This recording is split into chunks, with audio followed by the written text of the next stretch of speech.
Hey, so before we get going on today's episode, I just want to talk to you, my very small audience on YouTube who are watching these podcasts. Firstly, thank you. Obviously, I made it more of an audio experience and I kind of put my marketing efforts on Spotify and Apple iTunes where we have lots of viewers. But for you guys, thank you for checking me out. I know I'm really new on YouTube and obviously I did that vlog and I'm trying to add videos, but it's a slow process I get to get popular or known on YouTube. But popularity aside, I'm really enjoying being on YouTube and I'm going to create more things as I go on. And one of the changes I'm making is with this podcast. So from 2 weeks onwards, what you'll notice is with the interviews and also the monologues, they will be completely visual. So I've already recorded a few interviews on Zoom and it's really good fun. I actually prefer it now than doing purely audio ones. So yeah, please stick around and enjoy the podcast on this format. Today is audio only. The next two episodes are audio only. No, next one episode, sorry, is audio only. And then that's when it gets more fun for you. Now, seeing you've got your attention and you're watching, I've also got this great clip of my guest today, Kathy Brown, in action. So check that out. There. No, there. There. All right. Catch you later. Bye.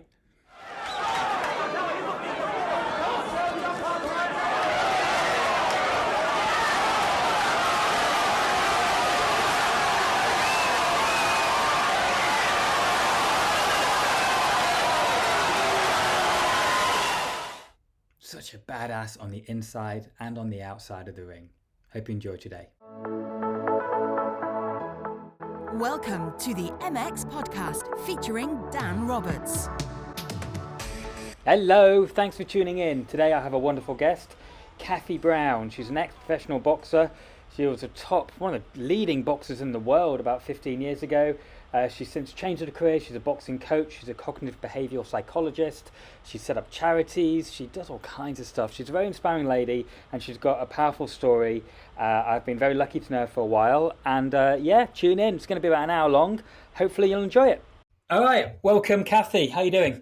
I'm good, thank you. Thanks for having me on. It's great to talk to you. My pleasure. What have you been up to today? Well, actually, my life is very interesting, and today I've been sat in front of my laptop doing admin, which takes up majority of my time nowadays. That's not a fair representation of how badass you are, Kathy. Come on. No, but even behind doors, I've got to put the hard work in. Or rather than just being out there and doing my bits and pieces, there's actually a hell of a lot of background work needs to be done, and due to the fact that I'm doing it myself, I do actually sit for hours. I have a day where I just really have to put my head down and get on top of technology and making sure everything's on form. I'm a little bit of a perfectionist, so everything has to be right. I know it's the burden on my head. I drive myself crazy. Far too meticulous. So thanks so much for coming on. So today's topic is all about empowerment, but also I want to talk about fighting and boxing. And obviously, well, your boxing record is incredible. And I think what people don't realize is, like, when you were doing boxing, there weren't any girls boxing. You were a real pioneer. Yeah, well, I forgot about, I think. Now, I think it was so long ago. It was in the 90s where it was unheard of for women to box. In fact, the UK, a lot of the UK were disgusted that a woman was allowed to box and professionally, and that they were going to ruin it for the rest of the men in the sports. And, people would stop me from going into gyms. Certain larger promoters, who I don't mind naming, they would ban me from their shows because they said boxing is not a place for women. Obviously, the kitchen, even though I can cook, but it wasn't my identity. And so there was a lot of barriers put in front of us in the 90s. So Jane Couch was first, and then I came along second. So I was the second woman in the UK to get her licence by the Boxing Board of Control. Why did you get into boxing in the first place? What was it? Okay, so I started kickboxing first. I did kickboxing for 6 years. I had 25 fights. And the reason I got into it is because I was in quite an abusive relationship when I was younger and got raped quite badly. I'm very open about it because it's as much as it was a very, very horrible thing to go through, it actually has built me up for who I am, and it's given me like massive resilience to a lot of things. So actually, sometimes I look on it as a blessing. It might sound a bit weird saying that, but I got into it because, I mean, when I was a kid, I had no self-confidence or self-esteem. I felt I didn't belong anywhere. I had this sort of sense of like I didn't have any worthiness about myself. I think it came from being adopted from when I was a kid, and then I got into this abusive relationship because I felt that's all I was worth, which went very, very wrong. But then I left home to escape and ended up doing some kickboxing because I just wanted to be part of something. So I felt... But why kickboxing? Why not ballet, or why not something else? But there must have been something in you which wanted to fight, right? Or fight back. I was a very angry young lady at the time, and a lot of people called me angry. I called it assertive. I was very angry. I needed an outlet for that anger, and it's still very frowned upon about women being angry. Women shouldn't be angry. So I got into kickboxing, and it wasn't to actually punch people in the face, believe it or not. It was to punch pads and to punch bags was just a really great outlet for my anger, and what martial arts taught me, and you'll understand this, is about calmness, and to find calmness in the storm, and actually to understand that when you're fighting things head on with anger, you very rarely get anywhere. But if you're fighting things with calmness, I know fine well if I say it to someone now, I'm really upset with you, we need to sit down and have a talk. That is much more frightening than me kicking off. Because they're like, oh God, something really big's coming. It's like that Kung Fu thing, isn't it? Like redirecting energy rather than fighting force with force. It's very martial arts principle, that, isn't it? Yeah, absolutely. So it taught me a lot about the mindset and to be strong from within with the sort of martial art approach. And so it really, really helped me through. It's helped me right through the rest of my whole entire life, if I'm honest. Even now, when I'm about to, I've still got the fire. It never goes. It's part of me. I accept it.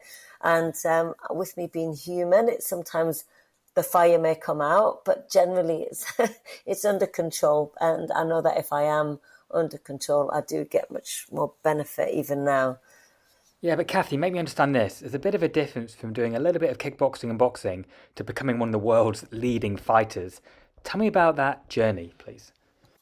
I think what I realised with it, that once I got into it, I wanted to be the best at it. I wanted to prove, and this is where it comes back to not feeling that I belonged and not having any self-worth, because I always felt that I was having to prove my existence on this planet with me being adopted. And I think that drive to prove myself that I was the best, that I wanted to be the best, I wanted to show people that I could do this. That was my drive. That was my inner sort of coil pushing me forward. And even with the boxing, I mean, what these guys thought were barriers by saying that women should not be allowed to box for this and reason, what it was doing was fueling my drive even more. And I was like, oh, yeah? I'll show you what I can do, and I want to show you that women should be allowed to be on this platform of boxing. So actually, all the sexism pushed me forward to be even better. I don't know what would have happened if it was all like a free journey, and now there we go, anything you want. I might not have been as successful because or I might, who knows, but it just fueled me even more. It was like putting, this is where I show my age, it's about putting coal onto the fire, you know. Getting some light fuel on there and just like really getting it going. So that's what pushed me to be. I give up my job I had a career as a forensic photographer with the police. I give up that as a full-time job, and my family decided to disown me because I brought embarrassment onto the family. Oh, wow! Because their daughter had given their career up to box professionally, which was. I was brought up by a Catholic family, so it was, it was the days when you were adopted, and if a woman was pregnant outside of wedlock, you were taken off her, put in a convent orphanage, and given to another Catholic family. So I was brought up quite strict Catholic values. I'm not Catholic, by the way, now. And I very much a humanist. I'm nice to people because I want to be nice to people. So, and I don't want to fear anything. So, so they kind of disowned me for about 10 years or so. So all through your boxing career? Yeah, they never came to watch me fight. They refused to. They just thought it was disgusting that a woman would be in the ring. So when you started becoming when you sort of took it full time, what was tell me, I'm really interested in like your training. And also I think people are really interested in like the idea of fighting. Like, so how was your day mapped out? How many hours did you train? What kind of training did you do? So it's harder for me because I didn't get any sponsorship, and also equally, obviously my purses were very, very low. You're looking at maybe a couple of £100 for fighting in a pro fight. So I had to work full time, and I had to fit my training around work schedule. So I started to train clients. So I sort of slot my 2 sessions in a day. You need a good 5 hours in between them, but I'd have to slot them in around clients. Okay. So I ended up having a bit of a jigsaw day. So I'd not get up really stupidly early, but I'd get up, and it was back in the day where you were encouraged to run with bin bags on around the streets for hours in the morning, which I would not do now. Hence why I have just had a double knee replacement about 6-7 months ago. It's amazing how things change, isn't it? I mean, not just attitudes, but also the sports science. Sports science has changed so much. I had the knowledge now that I had back then. I probably wouldn't be having a double knee replacement for sure. And, you know, I've continually studied constantly. We always have to study constantly, no matter who you are and what level you've got to. You can always learn something. And I think people who feel that they know everything are fools. And it's down to that sort of fixed mindset, and they'll never ever evolve. So I'm constantly on courses. I'm reading new things. I'm learning all of the time because I want to evolve and I want to be the best version of me. So going back to the training wise, so I was running in the mornings and then doing the boxing in the evening or doing weights. I was doing twice a day. I was on strength programs. In fact, if I go back to my first boxing coach didn't agree with weights because he felt it slowed you down. And so I did that. I didn't do weights for years because he felt it was going to slow me down. And then I changed my training, and I trained with Adam Booth. So I used to train at David Hay. So he obviously was very much about strength training. And so I started doing strength training, and I started to become even more of a solid fighter. So we had to integrate some strength training in there and some sprint work rather than long, steady state cardio, which is not even transferable into boxing, like the old style. So we were doing sprint work, and then I was doing sort of weights, and then nearer my boxing fights, I'd do more explosive power rather than strength. So it was very, very intelligent periodization of programming that I learned from Adam, and then obviously I've studied since. And then obviously I'd get my boxing in every day. Maybe. Now, there's another element to boxing, which kind of, it's very hard to explain if you've never been punched in the face, but a lot of people like the idea of boxing, but the actual idea of sparring or fighting is very different than just hitting pads. How did you find first getting punched in the face, and how did you get used to it? Because I'm sure people listening will be interested in that, because it's pretty badass to be able to take a punch. Most of us in life never take a punch, and you willingly kind of accept that as part of your job.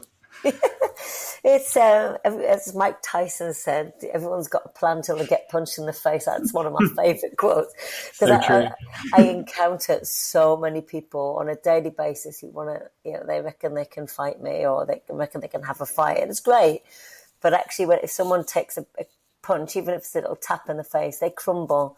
I know someone who I was trying to introduce them to sparring, and it was a very, very, very light tap that I give them, and they kind of crumbled straight away. They were like, "Oh, you hit me really hard." I'm like, "No, I didn't." And if you're going to have a fight, the person in front of you is going to be hitting you 10 times harder than that. So trying to knock you out. So it does take a very different person. Boxing, fighting is not for everybody, for sure, and it takes a very different person. And I always believe that people who are really, really good at martial arts and boxing, like, competitive, not on pads or bag.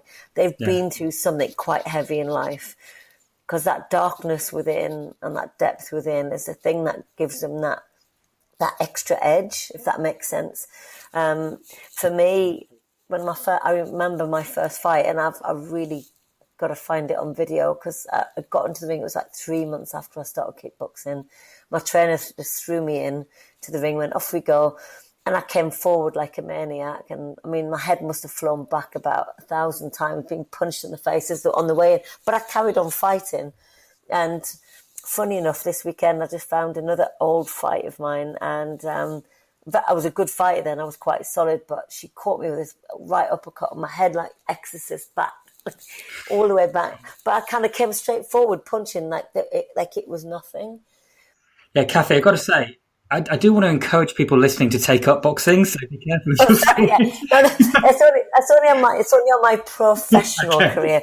However, when I'm teaching sparring, that doesn't happen. The sparring in the gym is very controlled. I see a lot of trainers allowing their fighters just to get beat up. One thing I am very, very strict on when people are sparring is they're not to take too many shots and to move their head a lot. I'm very much a very big practicer of moving your head and rolling a lot. Remember, I was competing at a professional level, so it's a slightly different scale of the punches I was taking.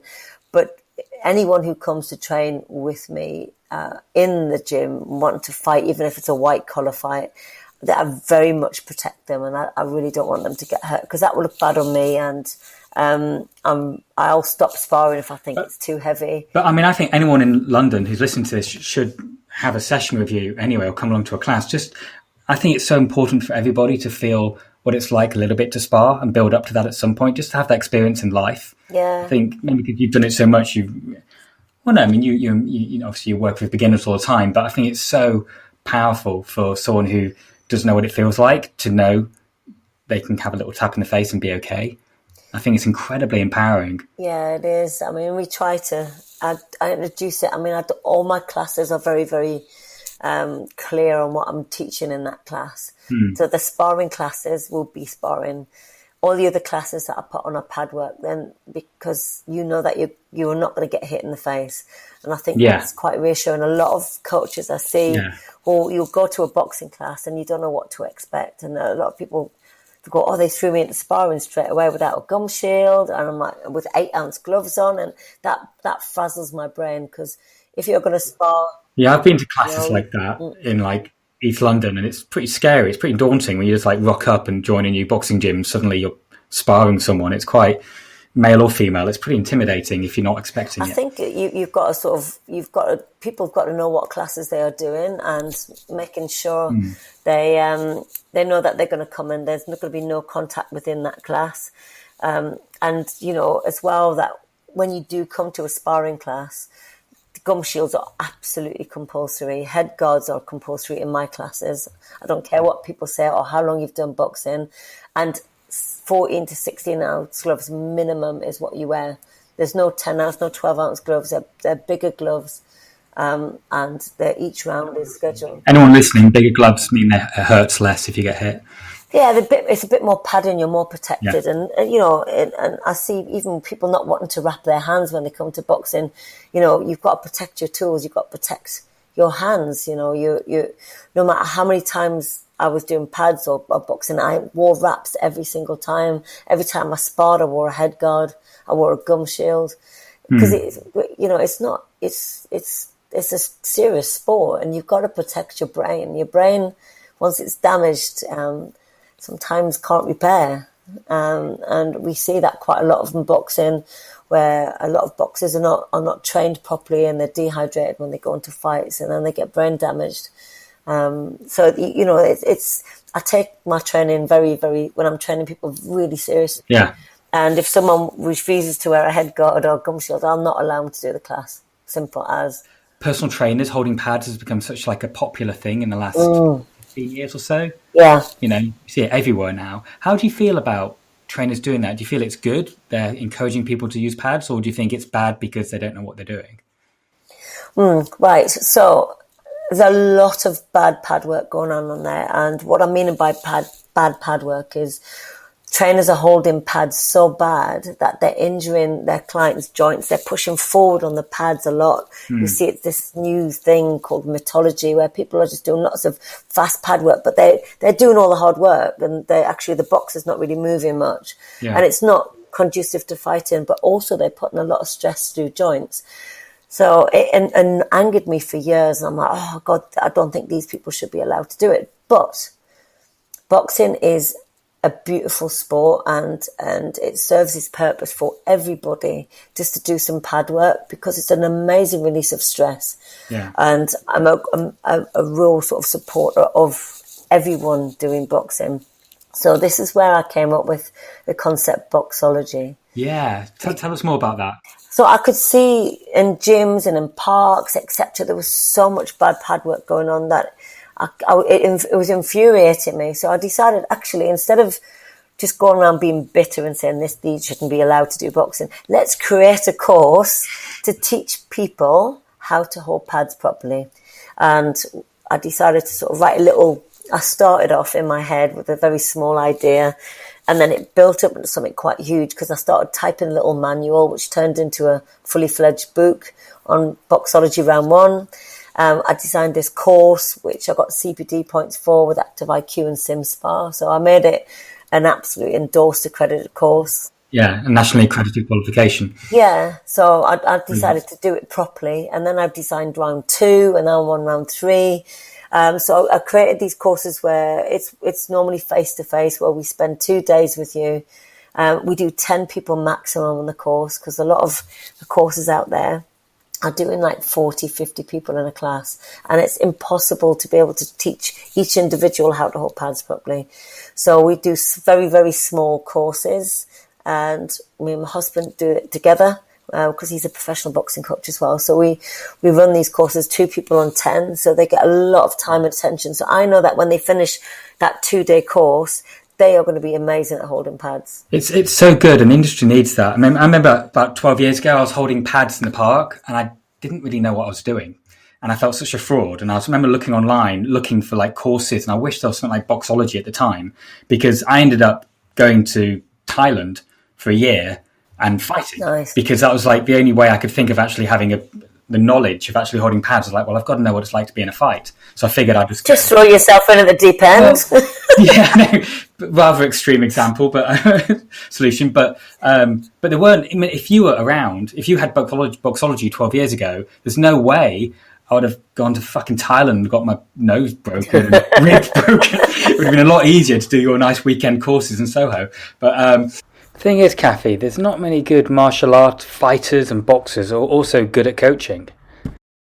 No, that's the thing. There's a lot of good fighters, but there's a big difference between being good at fighting and good at coaching. I saw it even in Thailand. I saw like world champion Thai boxers, and the way the coaching was terrible. So I had to kind of, in my head, filter out what they were saying and address it. So you're in a really nice position, because you've coached, as a strength and conditioning coach and a personal trainer and a boxing coach. You've done that for many, many years, on top of having the technical skill and psychological skill of knowing what it's like to fight. You're quite a rare little gem. Thank you. That's right. I want to talk about because I've known you, I first met you, I think it must have been like 14, 15 years ago, a long time ago. I guess you were working at Third Space at the time when it first opened. Was it that long ago? 15 years ago, maybe? I started working at Third Space 19 years ago, believe it or not. Okay, so probably, because I was a member there like 15, 16 years ago. That's where I first saw you, and I was so impressed. But it's what's been interesting over the years. Your career's kind of evolved quite a bit. You don't just do the technical side of boxing. You do a lot of like talks. You do a lot of media work. You do all kinds of things. That's what I want to talk about now, because I know you went to Iraq a couple of years ago, didn't you? Yeah, we went to Iraq last year. Last year. Tell me about that. That's brilliant. Tell me more. So just going back slightly, when I had to retire from boxing, I wasn't ready, but I had neural damage in my neck, and I was told that if I didn't retire, it was going to be irreversible. And it broke my heart like into a million pieces, because it's something I'd relied on for so many years for my strength. And so when I was told I had to retire, I hit a really dark hole, and I hated boxing. I hated anyone who did boxing. I hated anyone anyway. I hated everyone. You're so I went extreme, into this aren't horrible realm. you? So I hated extreme. everybody. Hated the world. I did. I just hated it. And I thought, this is just not right. I'm going back into the old angry Kathy of childhood. Yeah. So what I did was I studied sports psychology and I studied cognitive behavioural therapy over like 4 years because I needed to understand my head. Because I went to so many different therapists and absolutely terrible. They didn't quite get my complexity. So I decided to self-therapy. So I needed to understand. So doing that, I grew quite a lot. And what I found that I was attracting a lot of clients who needed that extra bit of help. So they were coming to boxing for a reason. So I started to come up with this unique way of doing therapy and boxing together. And which I started to do, and I had really, really strong and positive results from doing both. So with that, I started to speak a lot and do a lot of public speaking. And this woman had heard me speak, and she runs this charity called the Lotus Flower Charity, which is based in Iraq.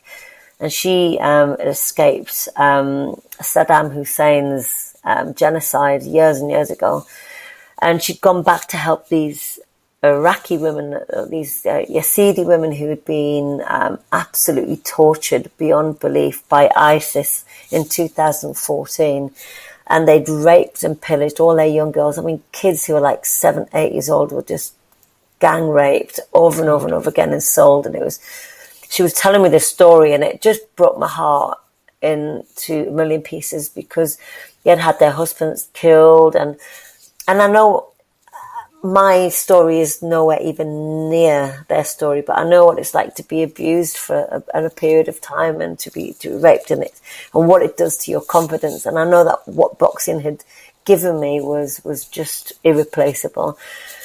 So she said, look, she's thinking of doing a project called the Boxing Sisters and in Iraq, and would I help her set something up, and could we do some fundraising? And I said, actually, no, I want to come over. Let me come to Iraq. So she said, brilliant. And my poor husband didn't have a choice. He got a text message going, we're going to Iraq.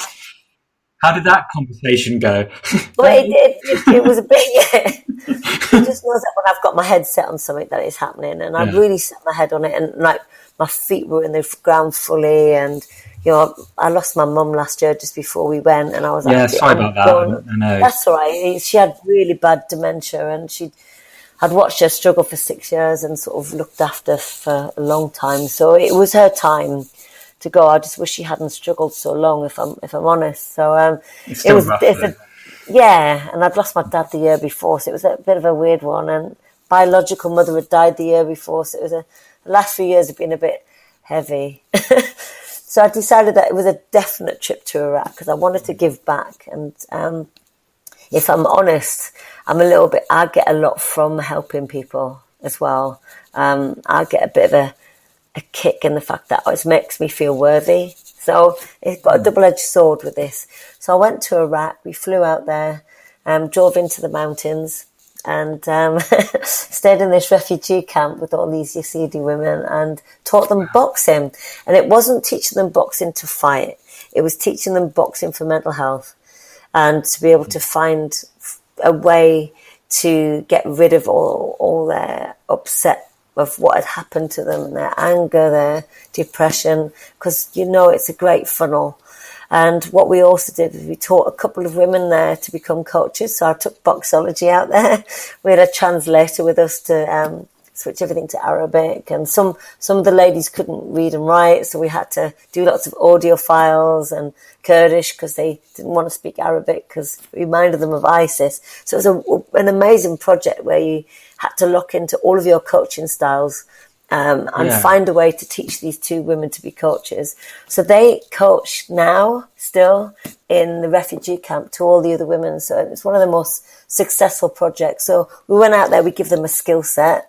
So they earn money from it. But we also went out there and made all of these women feel amazing about themselves. And then I fundraised as well and give them everything I'd raised money-wise. So wonderful, Kathy. That's so wonderful. Like I said, you're so uniquely placed to do. I mean, who else can do stuff like that? Yeah, exactly. You know, you have to have boxology set up. You have to Yeah, understand fighting and understanding trauma and coming over trauma. You know, exactly. I think trauma's trauma. It doesn't matter. I mean, you may say what you've been through is like insignificant. It's like when you deal with trauma, it feels traumatic to you. You know what I mean? And what you've dealt with is not insignificant at all. There's No. always people who've had it worse, but that doesn't mean what you've dealt with in life isn't been pretty shit.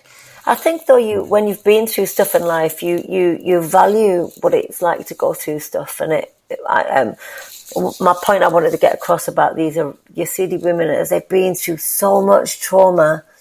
I empathise, I feel for them, but then I feel I can't understand exactly what you've been through, because what you've been through is really horrible. And the stories I heard over there were just absolutely heartbreaking. So yes, I have been through stuff, but then I don't want to undervalue what they've been through, and to give them No, but that it right. helps you Yeah, have the empathy. yeah, You know, and you have to have empathy to coach. yeah, for sure. So it's I've just launched. I am just launching my own charity at the moment called Head Guard, because we're guarding the head, and we're going back to Iraq. It was supposed to be this year, so we're just getting government status now. We're going back to Iraq next year, and we're going to go to Nepal next year, and with the Gurkhas, and we're working with all the little young children who've been trafficked to give them confidence with using boxing. And then we're going to go and help them with coping mechanisms, and then we're going to build from there and go to all these countries that haven't got the infrastructure like we have in the UK. A lot of people go, why don't you stay in the UK and do it? I'm like, I would, but we have got infrastructure here. These countries have nothing. They're living in tents. You know, they haven't even got a toilet. You know, I want to go over there and help people who really haven't got that help. That's really cool. And also, I guess, because Boxology's now got more online stuff going on, right, as well? Yeah, I spent the whole of lockdown, yeah. Yes. But that's going to help as well for the charity endeavours, because you can go over there and also do continual support. That's right. So, online as well, so you can really make a massive impact. Lockdown for me was great, if I dare say that out loud, because I would never have got that time to sit in front of my laptop and develop everything online. We did 200 technical boxing videos. We shot it in my friend's pub around the corner. We edited it all down, and I've created the website myself because I had the time. So I've took the course that we would do face to face. I've done everything exactly the same, but online. And Active IQ and SimSpa have said, "Oh, this is absolutely amazing," which I'm quite happy about. So they've endorsed my online courses now, which is so you do the online course and you get a qualification. Yeah, that's brilliant. That's brilliant. And we still get you to send videos of you coaching, so we can sit and have a phone call conversation with you at the end of the course, and still help you on a one-to-one level. So we're not just sort of looking for certificate hunters and just going, yeah, you've passed, off we go. Yeah. We're like, no, you're representing us by saying you're qualified as a boxologist. So we want to make sure that you're a great coach by talking to you after the course as well, and making sure you're okay. I mean, Boxology, it's been going for a few years, right? But it seems like it's going to, I mean, as far as I know, as sort of a coach, it's like the number one resource if you want to learn like boxing skills. I mean, it is, so there's nothing else out there. So you've got this massive market now. I mean, it's quite an exciting time for you, I imagine. There's only one competitor with us, and that's Hatton Academy. Oh yeah, which used to be owned, but Ricky Hatton doesn't actually own it. They bought his name to put on the academy, but it's like a boxer-sized course, and they have about 50, 60 people on the course. There's no real strict assessment procedures, so it's I don't class them as being as meticulous as us, because we also cover anatomy and physiology quite in depth in the books. You get tested on all of that as well, so you know how your energy systems as a boxer work. So we've really sort of locked down sort of how everything works in a body, so you understand not only am I training this person in front of me, but I know how their body's working, I know how their mind's working. I'm learning different coaching styles for that person. Have you had people who aren't coaches do the course just out of interest? Yeah, we have. Yeah, because they just want to learn from you, and it's actually I underestimate myself all of the time. So I had a phone call on Monday with someone who'd done the course online, and he bless him, he was just like, I'm a bit gobsmacked that you're ringing me. And I said, why? He went, because you're Kathy Brown. And I was like, right. And I'm still like, what do you mean? And I'm talking to him. He's like, I'm in absolute awe, and I'm so honoured that you've given me your time to actually correct me. And he's a boxing coach already, but he's just like, you've corrected me on those certain techniques, and I really value that. And I was like, oh my God. And I find you always feel a bit, wow, actually, I am touching people's lives somewhere. Of course you are. You do. Yeah, of course you are. That's why you're here. That's why I'm talking to you. It's incredibly inspiring. You really are. You're an incredibly inspiring woman. And I don't think you're very humble. I think it's where I've been brought up like that, though. I've been brought up never to expect anything from anybody, and to, if you're going to get somewhere, it's the hard work is the work you put in yourself. You can't rely on others. So I've always been reliant on myself to make things work. And so when things don't go right and I fall flat on my face, which I have done with, things that haven't gone right through life in many, many different ways. Well, you're not 21. That's what happens when we're adults. Yes. But you do have to, you can't really feel sorry for yourself. You're just like, this has happened. It's not particularly great. But I do think, like we're talking about at the beginning conversation, doing martial arts at a young age, I do think that helps. I think if you've been in a ring or been punched a few times, you keep humility about you, because you realise there's always stuff to learn. You have to. I think children doing martial arts is the best thing that they can do, because it teaches people about respect and discipline and respect of others. One of the things, which might be a bit bad for any listeners, but I hate MMA. Sorry if you like it. Oh, tell me about that. It's all right. I tell you why I don't like it, because each martial art on its own, of its own discipline, is very respectful. Within its discipline, you go into the dojo, you bow. You're respectful to your coach. You're respectful to your opponent. Now, this MMA generation has created this group of people who are doing MMA, who have got this sense of arrogance and lack of respect. And I hate that lack of respect, because martial arts, any martial art, you should be given respect to. And I know so many amazing coaches, within jiu-jitsu and Thai boxing, who are so humble, and that's how you should be in martial arts. And there's a lot of MMA coaches who are not humble, and a lot of fighters who are not humble, and I don't like it. I just don't. It's not what martial arts is about. I don't mind it on a personal level, but I do think people who do MMA are kind of missing out a long way, because it's so focused on, like, hey, what's the most direct way of, like, hurting someone or winning. But, like, I remember sort of getting into Wing Chun, Kung Fu, and Aikido, and yes, in a cage fight, they're not particularly useful, but it's not about just learning how to be violent. You learn so much stuff. Like, I quite like Wing Chun. It's not the most practical thing, but I'm learning so many things. It's the same with boxing. I mean, I learned so much from boxing and kickboxing, but I used it in the ring very aggressively. I fought, and I can't deny I was trying to knock people out, of course, because it's a sport and there's got to be one winner. But in life, they're missing out a lot on life skills. Yeah. And what I learned from martial arts was actually to respect everybody, no matter who they are or what walk of life they're from. You should give everyone that equal bit of respect. I don't care whether, you clean the roads or whether you're a CEO. It doesn't matter. I will talk to you in the same way. I will talk to you equally with respect. And I think that is what a lot of people don't have nowadays. And I find it quite upsetting, because martial arts is supposed to teach you that. Whether you're going to get in the ring and beat 10 tons of something out of somebody. Traditional martial arts does. I mean, if you go to traditional karate school or a Thai boxing college or jiu-jitsu, they are still like that, exactly, in my experience. But MMA places are not. No, that's my point I'm making. That the martial arts schools, like, you go to a jiu-jitsu school, they're so respectful, but you get on the floor with them, they'll break your neck in a second, but they're really humble with it, and I love that. I love humbleness, and they're the people that you need to be more frightened of, are the people who are humble, because they know what they can do, they know their skill set.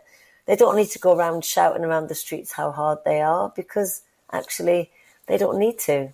There's no point. What's the point? Because we're not here to prove out that I can knock the next person out. I'm here to help people grow using my skill set that I've learned from martial arts and But it's boxing. hard.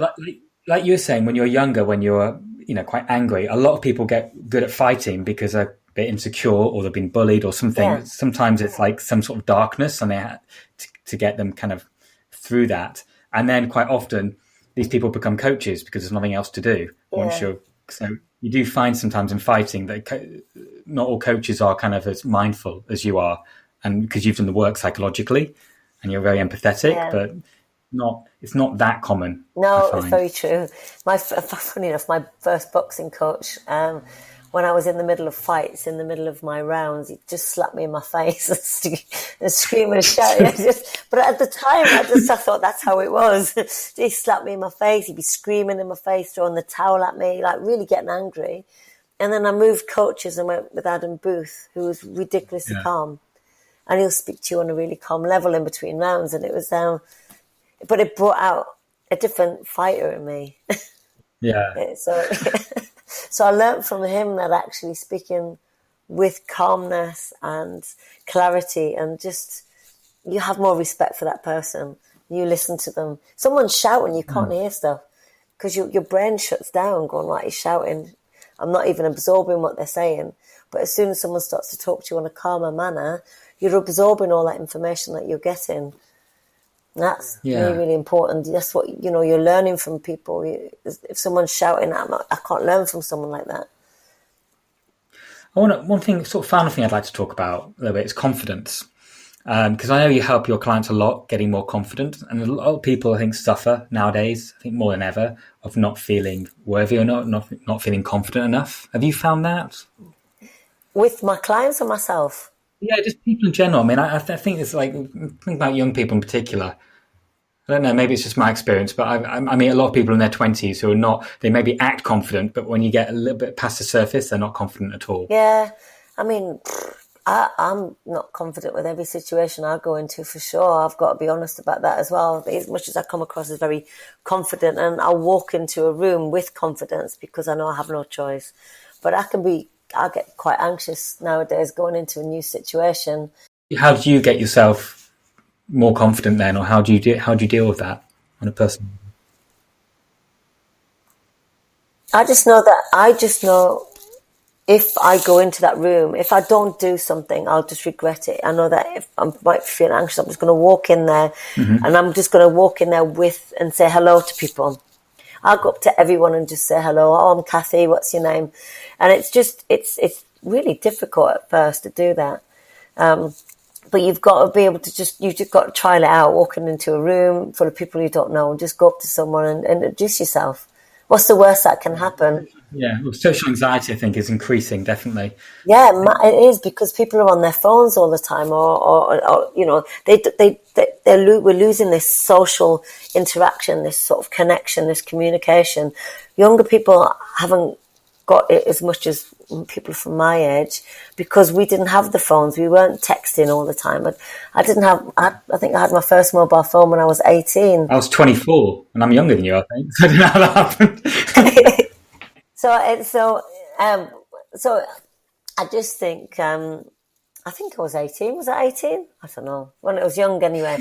but we'd speak to people face to face. You don't be texting, because texting and emails can be read so wrongly. Yeah. I could send you an email, and when I'm writing, I could be very quite jovial, but you might be in a bad place, for example, or someone might have had an argument with you. You read it in your mindset, rather than the mindset I've written it in. And that's the thing with texting and emailing. They can be so badly misread.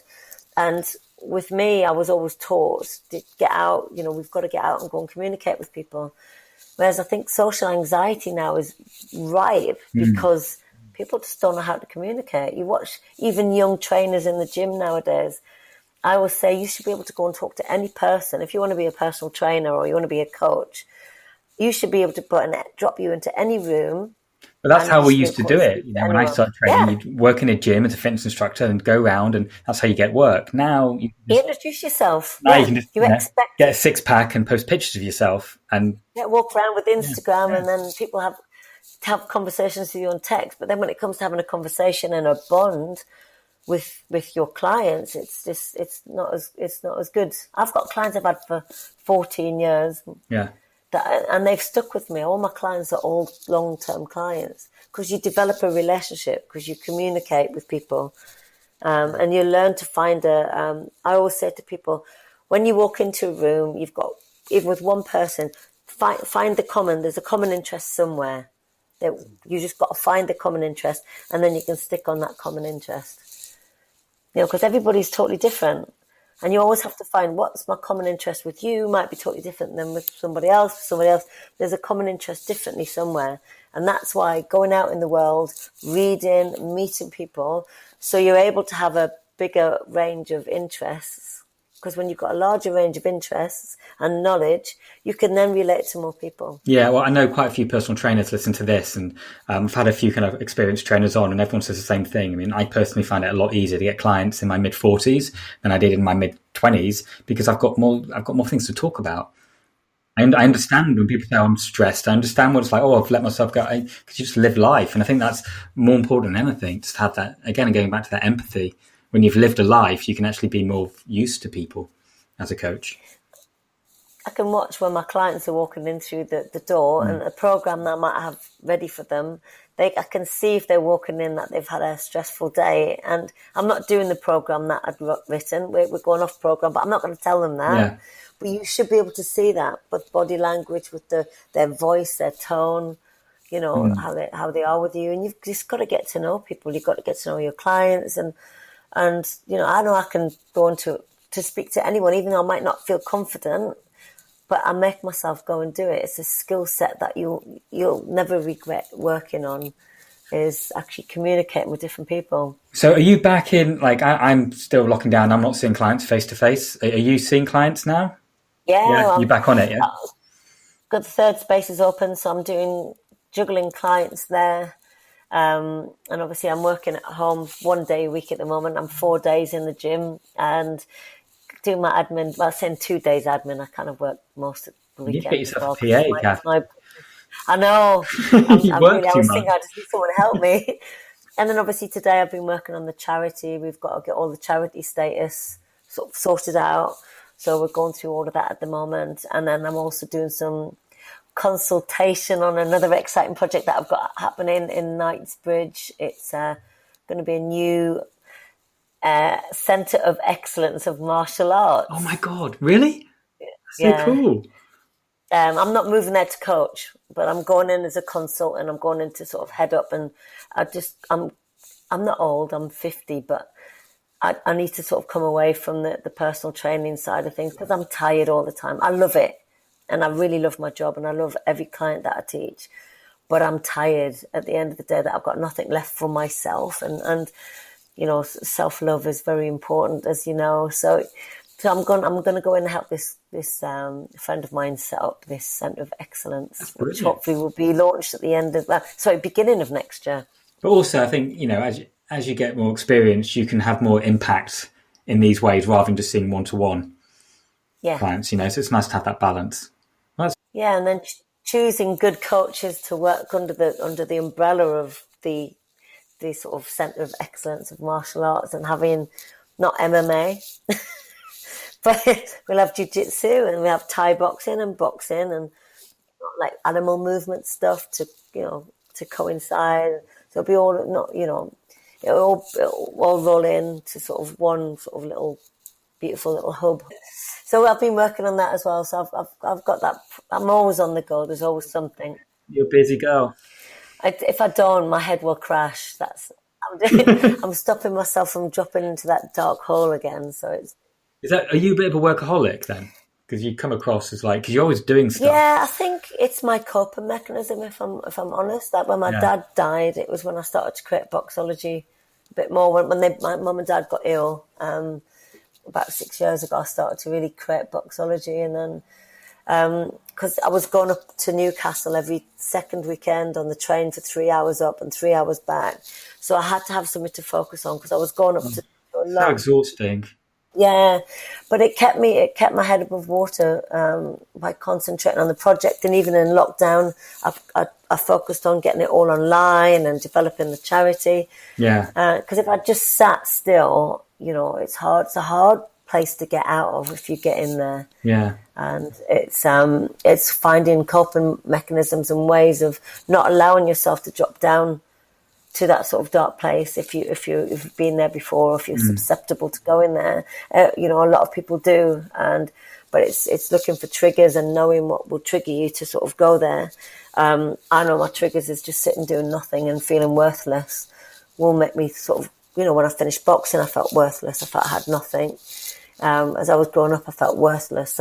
So that is my trigger. So if I just sit around with my feet up watching daytime television, I will drop into a dark, deep, worthless hole, and I don't want to do that. Learn about yourself is the most important thing. Get to know yourself. Don't let others tell you how you should be. It's how you think you should be and how you feel you should be. It's the most important thing. Perfect. What a lovely way to finish. So, Kathy, how can people get hold of you? Yeah, so it's Kathy Brown Boxer, Kathy with a C, brown is in the colour, Boxer. And that's on Instagram, Twitter and Facebook. Or you could, kathybrown.co.uk is my website, or boxology.online. If you type in Boxology as well, I'll come up there. I can't hide. In fact, if you just type in Kathy Brown into Google, I can never hide from anyone. There's something. There's loads of stuff up online, so you can always find me if you just type my name in. I was looking at your website this morning, actually. There's some clips of you fighting as well, which is pretty inspiring. Yeah, I've got because they're 10-round fights. I've kind of got to shorten them down a little bit because people's attention span nowadays are not for 10-round fights. They kind of want to short clip it, don't they? A lot of people. Well, we've been conditioned to this. It's the world we live in now. I think even my attention span's gone down in the last 20 years. Like I flick through my phone more than I used to. And, I think we're all being affected by the culture we live in. Yeah, it's hard. I'm trying to get myself to slow down with my thinking and my looking and my reading, and because I do the same. So I'm trying to sort of do my fight video so it's short, so that keeps people's attention. Oh, I've got a great book for you, Cal Newport, Deep Work. You've got to read it, Kathy. What it is, he looks at some high achievers, people like Carl Jung and Bill Gates, and looked at when they did their biggest achievements, their biggest writing achievements, they basically locked themselves away. Like, I know Bill Gates went away for like a week at a time to this cabin in Seattle or somewhere with no internet, no nothing, just a pen and paper and some books. And that's why he did all his biggest thinking in terms of changing the internet and changing Microsoft. Same as Carl Jung, his greatest pieces of work are when he stopped working with clients. He was a clinical counselor, practitioner, psychotherapist, and he just locked himself up in a castle and just by himself, that's when he did all his greatest writing. You can't achieve stuff if we're tweeting every 5 seconds, being distracted. We have to kind of escape this overwhelming world and be in our own thoughts if you want to create real great things. And I know I do this if I'm trying to create a course or trying to write something major. I have to disconnect, it's just the nature of the world we live in. It's so fast. We have to somehow try and slow it down. Well, I think everyone thinks they can multitask, but they can't. When I'm developing my courses, I've got the television off. My phone is not even near me because as soon as the phone starts going, you've lost that track of thought. So when I'm writing or when I'm developing, I do exactly the same. I sit in silence. There's no television, there's no music because it distracts me.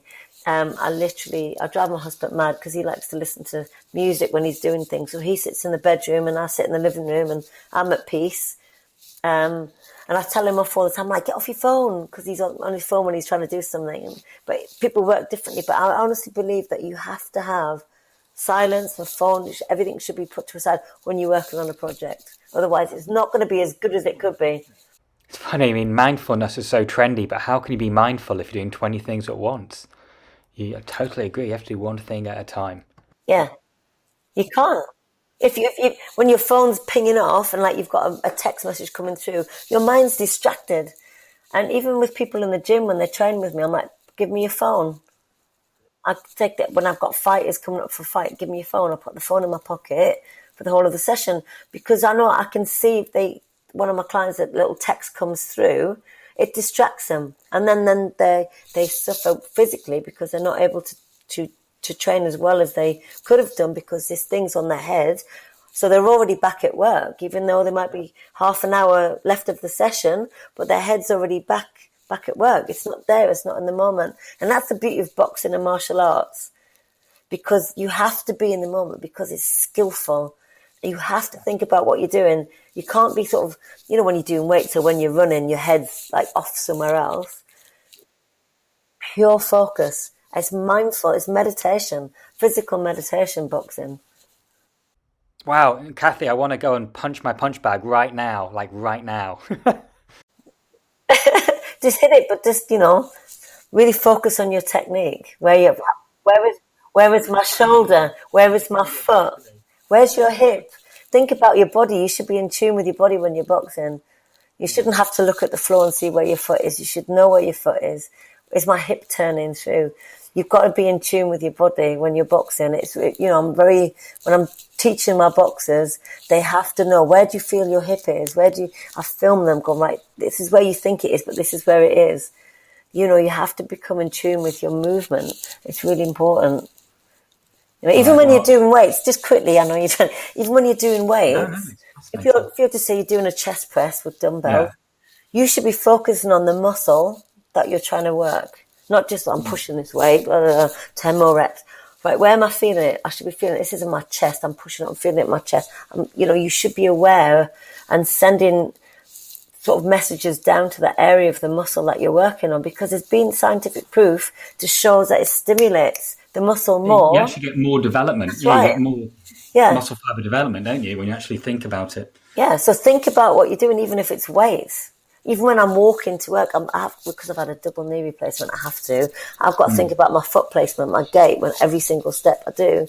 But actually then I walk to work 6K, and before I know it, I'm there.